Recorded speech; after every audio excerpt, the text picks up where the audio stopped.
adik-adik, selamat pagi. Perkenalkan, nama aku Adinda Putri Aisyah dari program studi komunikasi. Di sini aku telah bersama nih pohon selada nih. Kalian penasaran gak sih apa itu selada? Jangan lupa ya tonton video ini sampai akhir. Dadah. Oke, selamat pagi anak-anak. Perkenalkan, nama aku Adinda Putri Aisyah. Di sini aku dari program studi komunikasi Institut Pertanian Bogor. Pada hari ini aku udah bersama Pak Aldi, yaitu selaku dosen dari program studi teknologi industri benih. Selamat pagi Pak. Selamat pagi. Silakan Ya. kalau ada yang mau disampaikan. Ya Pak, nih boleh nih buat adik-adik di rumah, Bapak tolong jelaskan apa itu selada. Baik, selada saya kira sebagaimana kita ketahui merupakan tanaman sayuran yang kita konsumsinya dalam bagian daunnya, seperti halnya jasim, kangkung, ataupun misalkan seperti bayam dan sebagainya. Nah, jadi kita kategorikan sebagai sayuran daun. Seperti itu. Oke Pak, nih aku mau nanya selanjutnya nih, manfaat selada itu ada apa aja ya?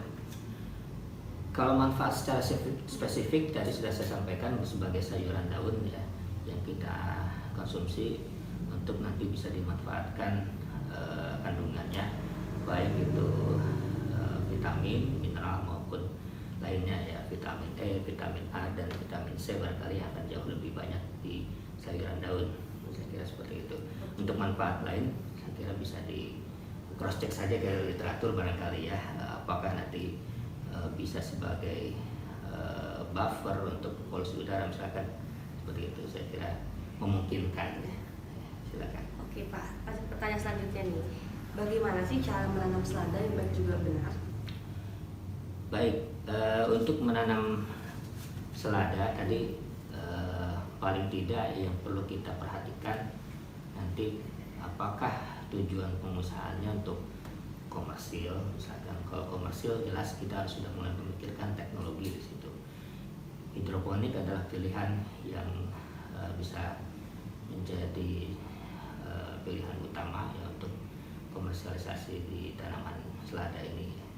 Hidroponik dengan media air tentunya ya, yang nantinya akan dikombinasikan dengan pemupukan yang kita sebut dengan vertigasi, vertigation irrigation,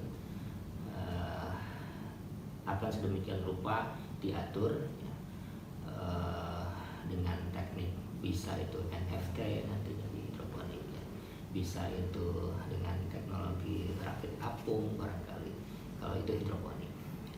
Kalau kita tanam di lapang dengan segmen yang berbeda tentunya ya, kalau kita tanam di lapang itu maka ya pasti kita akan menggunakan medianya tanah.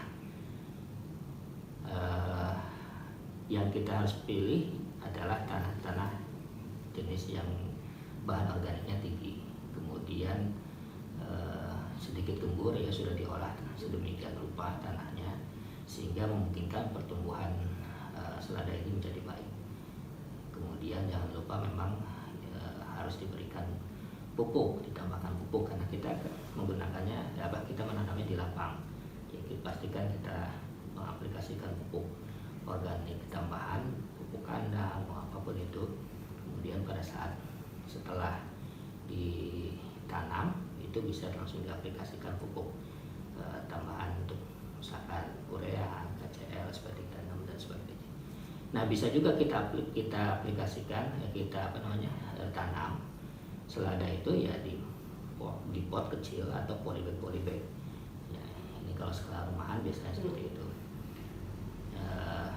Cara tanamnya ya sama seperti di tanah tadi, memang kita semai dulu ya benihnya sekitar 1 sampai 4 minggu lah kita semai, baru nanti dipindah tanamkan ke polybag yang lebih besar lagi. Seperti itu. Oke Pak, kalau misalkan selada sendiri itu ada nggak sih waktu-waktu tertentu buat ditanamnya itu? Waktu-waktu tertentu bagaimana misalnya? Misalkan nih, misalkan pas musim hujan atau misalkan musim kemarau. Tadi bergantung kepada kalau di hidroponik kan jelas kita tidak berpatokan kepada musim tadi ya, waktu tadi bisa ditanam di kapanpun.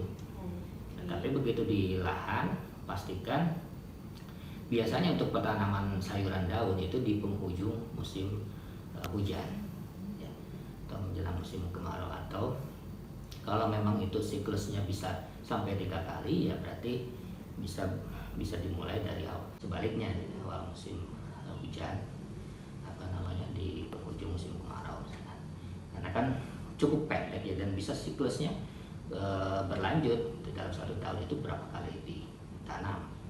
Karena kan umur tanamnya kan cukup pendek ini kalau selada. Saya kira seperti itu. Oke Pak nih, buat adik-adik di rumah nih, buat pertanyaan terakhir, selada ini bisa diolah buat apa aja ya Pak? Kalau selada karena memang fokusnya dia bagian yang kita konsumsi adalah sayuran daun, ya barangkali nanti tidak tanda kutip diolah seperti halnya untuk masakan tapi dikonsumsi segar biasanya. Untuk campuran kalau kita perhatikan makanan yang modern atau yang cepat saji itu kan burger barangkali, kemudian ya kebab barangkali ya, artinya memang fresh yang kita konsumsi, jadi tidak diolah tanda kutip seperti halnya sayuran yang lain gitu. Untuk lalapan jelas, seperti kalau orang Jawa Barat kan untuk lalapan seperti itu barangkali. Oke Pak nih, oke Pak, terima kasih nih Pak sudah meluangkan waktunya untuk kita wawancara sama-sama. Buat adik-adik di rumah, jangan lupa ya mengonsumsi sayuran karena itu sehat buat kalian. Oke, saya Alina Putri Aisyah, kami undur diri. Dadah.